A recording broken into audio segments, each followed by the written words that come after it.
तो hello guys, welcome back to my new video. सुबह मैं ब्रह्म मुहूर्त में उठ गई थी। मैंने घर के सारे काम कर लिए थे क्योंकि मुझे बालों में एलोवेरा जेल लगाना था।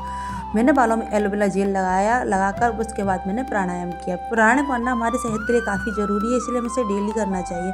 उसके बाद मैं नहाने चली गई थी। नहाकर फिर मैं तैयार हो गई थी। आज मैंने ये सूट पहना हुआ था जो काफ़ी दिनों से रखा हुआ था, बट मैंने पहन लिया। उसके बाद फिर मैंने जाके अपने माधव को जगाया। आज माधव को रात में नाइट सूट नहीं पहनाया था क्योंकि माधव श्री जी को बेटे ने सुलाया था, इसलिए उसको कपड़े चेंज करने नहीं आते, इसलिए उसने कपड़े चेंज नहीं किए। उसके बाद मैंने माधव और श्री जी को नहलाने की तैयारी की। उनकी प्लेट में सतिया बनाया, उसमें बिठाकर मैंने अपने माधव और श्री जी को स्नान कराया। उनको स्नान कराने में मुझे बहुत ज़्यादा खुशी होती है। मैं उन्हें बहुत प्यार से ही स्नान कराती हूँ।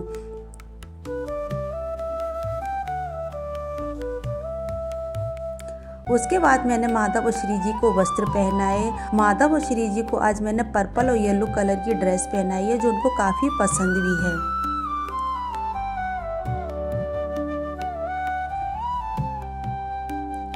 उसके बाद मैंने मंदिर की सफाई की। मंदिर की डेली सफाई करना चाहिए क्योंकि घर के मंदिर में कभी भी गंदगी नहीं रखनी चाहिए।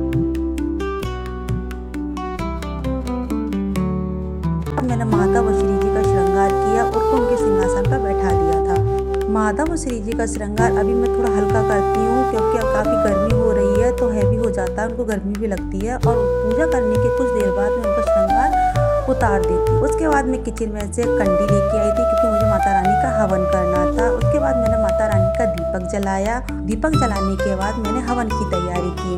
मैंने माता रानी का हवन किया। हवन करते समय मैं माता रानी के कुछ मंत्र बोलती हूँ जिनका मैं उच्चारण करती हूँ।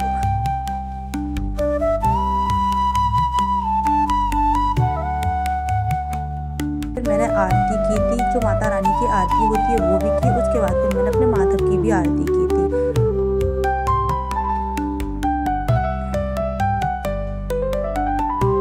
आरती करने के बाद मैंने दुर्गा चालीसा का पाठ किया। दुर्गा चालीसा का पाठ करने के बाद मैंने दुर्गा सप्तमी का भी पाठ किया था। 9 दुर्गाओं में दुर्गा सप्तमी का पाठ जरूर करना चाहिए। उसके बाद फिर मैंने माला जाप किया था।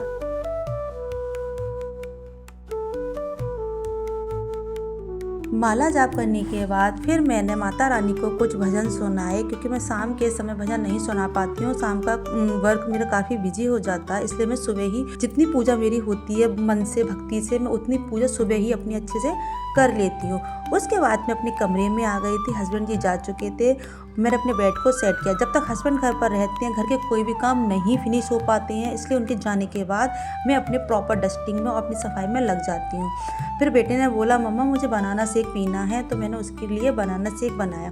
बनाना शेक में मैं उसके लिए घर का प्रोटीन पाउडर ही यूज करती हूँ जिसको मैं घर पर ही बनाती हूँ और जो काफ़ी हेल्दी होता है। बच्चे को कभी भी कॉम्प्लेन या वॉर्नविटा वगैरह ये नहीं देना चाहिए। आपको घर का बनाया हुआ प्रोटीन पाउडर उनके लिए यूज करना चाहिए जो बच्चों के लिए काफ़ी हेल्दी होता है। मैंने उसके लिए बनाना शेक बना दिया था।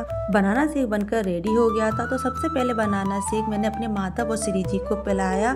उसके बाद मैंने बेटे को दिया था क्योंकि पहले घर में हमारे कोई भी सामान आता है या मैं कुछ बनाती हूँ तो सबसे पहले माधव और श्री जी का भोग लगाती हूँ। फिर मैंने अपनी माता रानी को भी पिलाया था। आपको मेरी वीडियो अच्छी लगी तो लाइक से सब्सक्राइब कीजिए। बाय।